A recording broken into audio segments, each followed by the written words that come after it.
Hey hello and welcome back future doctors. तो दोस्तों आज बात करने वाले हैं यार रे ऑप्टिक्स से रिलेटेड कुछ क्वेश्चंस की, और जो बहुत इंपॉर्टेंट कंसेप्ट वाले क्वेश्चंस हैं ना, जो मल्टीपल टाइम्स रिपीट हुए हैं आपके एग्जाम में, उस टाइप के क्वेश्चंस पूछे गए हैं। उन्हीं का हम डिस्कशन करेंगे और उसका बेहतरीन तरीके से कॉन्सेप्ट सीखेंगे, जिससे कि आप क्वेश्चन फ्रैक्शन ऑफ सेकंड में और इजीली और कॉन्सेप्ट के साथ साथ उनको सॉल्व कर सको। ओके, सो पहला जो क्वेश्चन मैंने यहाँ पे सेलेक्ट किया है, तो दिस इज द क्वेश्चन। आप इसको रीड करो बढ़िया तरीके से, इसका गिवन डेटा, लैंग्वेज समझनी बहुत जरूरी है। एक बार रीड कर लो, मजा आ जाएगा। रीड करने के बाद क्वेश्चंस को फोड़ डालेंगे। ओके, तो यार क्वेश्चन में क्लियरली बोला गया कि एक प्रिज्म है, और जब भी प्रिज्म से रिलेटेड क्वेश्चन आएंगे तो मैक्सिमम कैटेगरी क्वेश्चन जो मैं यहाँ डिस्कस करने वाला हूँ, दो कैटेगरी में यहाँ डिस्कस करूंगा, उसी कैटेगरी से क्वेश्चन पूछे जाते हैं। तो आपने बहुत बढ़िया तरीके से फोकस करना है, ठीक है।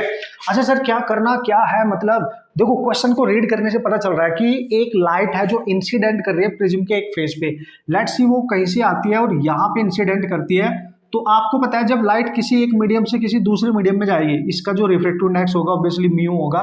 तो लाइट एक मीडियम से जब अंदर किसी दूसरे मीडियम में जाती है, तो जिस सरफेस पे टकराती है उस पर नॉर्मल बनाते हैं, ये रहा नॉर्मल, ठीक है। और नॉर्मल के साथ ये नॉर्मल है, जो एंगल बनेगा वो एंगल ऑफ इंसिडेंस होता है। इतना तो यार देखो क्लियर होना चाहिए, आपके दिलो दिमाग में क्लियर होना चाहिए एकदम। ओके, अच्छा सर अब क्या करेंगे, ध्यान से पढ़ो। क्वेश्चन में उसने बोला है लाइट जब अंदर जाएगी, अगर ये रेयर मीडियम है, ये डेंसर, तो लाइट नॉर्मल की तरफ बैंड हो जाएगी और सीधी आगे जाएगी। तो वो बोल रहा है कि जो इसका अपोजिट फेस है ना, यानी ये वाला BC, लाइट उस पर टकराती है और नॉर्मली मर्ज होती है। नॉर्मली टकराती है मतलब इसके साथ 90 डिग्री का एंगल बनाएगी। और जब भी कभी लाइट किसी सरफेस पे नॉर्मली 90 डिग्री या परपेंडिकुलरली टकराती है, तो विदाउट एनी डेविएशन वो सीधी चली जाती है। मतलब वो भटकेगी नहीं, वो इधर उधर नहीं जाएगी, नॉर्मली मर्ज हो रही है। मतलब इस सरफेस से बाहर निकालना है, मतलब इस सरफेस पे लाइट 90 डिग्री पे जब भी टकराएगी, ध्यान से समझेंगे, उसका जो इमरजेंस एंगल होगा वो जीरो हो जाएगा, और जो इंसिडेंस एंगल होगा वो भी जीरो हो जाएगा।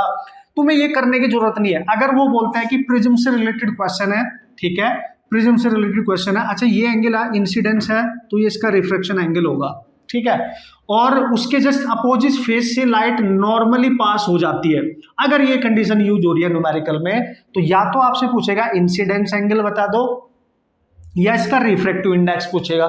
तो आपने क्या करना है, फर्स्ट सरफेस जिस पे लाइट इंसिडेंट कर रही है, AC पर, इस पॉइंट पर स्नेल्स कॉन्सेप्ट यूज करो। देख सकते हो आप, लाइट कहां से जा रही है, एयर से, एयर से जा रही है। सर एयर का रिफ्रैक्टिव इंडेक्स कितना होता है, 1, क्लियर।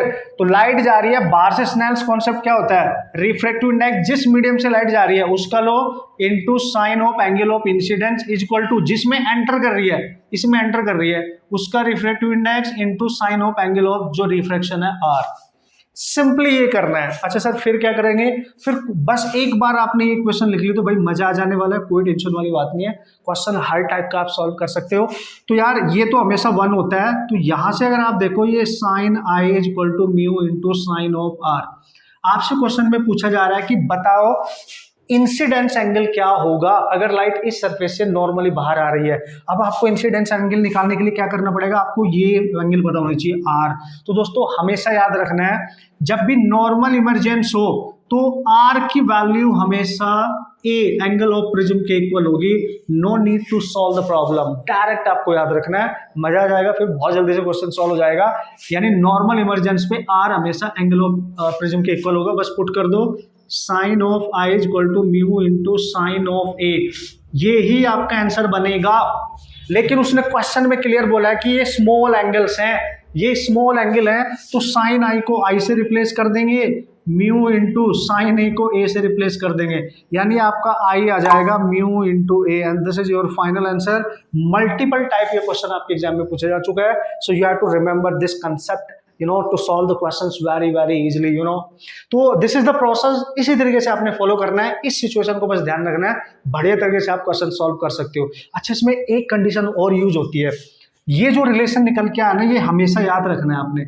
जब वो लाइट यहाँ से एंटर करेगी, अंदर जाएगी, कभी कभी क्वेश्चन में वो बोलता है कि अगर उसने नॉर्मल इमरजेंस नहीं बोला, उसने बोला ये ABC, लाइट यहाँ पे आई, टकराई और इस वाले सरफेस को उसने बोला सिल्वर्ड किया है, पॉलिश्ड किया है, सिल्वर्ड, मतलब ये वाला सरफेस मिरर बन गया है। तो लाइट जब इस पे टकराएगी, तो अगर ये मिरर बन गया, नॉर्मली टकराएगी तो वो टकरा के वापस आ जाएगी, यानी अपने पाथ को रिट्रेस करेगी। ये भी नॉर्मल इंसिडेंस है, लाइट वापस आ जाएगी। सेम सिचुएशन अप्लाई करके आएंगे क्वेश्चन सॉल्व करने के लिए। स्मॉल एंगल बोलेगा तो आंसर अगेन सेम रह जाएगा, नहीं बोलेगा तो जो भी सिचुएशन देगा उसके अकॉर्डिंग सॉल्व कर लेंगे। तो या तो ये मिरर बनाएगा, परपेंडिकुलर इंसिडेंट कराएगा लाइट, या नॉर्मल इमर्ज कर देगा लाइट को, बाहर निकाल देगा। इन दोनों कंडीशन पे आपने ध्यान रखना है कि किस तरीके से आपने सिचुएशन को हैंडल करना है। यहाँ पे जो आर होगा इन दोनों कंडीशन के लिए, वो हमेशा एंगल ऑफ प्रिज्म के इक्वल होगा। मैं ये कहना चाह रहा हूँ, और यही आपने याद रखना। आप जाके क्वेश्चन सॉल्व करें, प्रीवियस ईयर के क्वेश्चन सॉल्व करें, आपसे क्वेश्चन डेफिनेटली सॉल्व हो जाएंगे बढ़िया तरीके से। Okay, and all the best.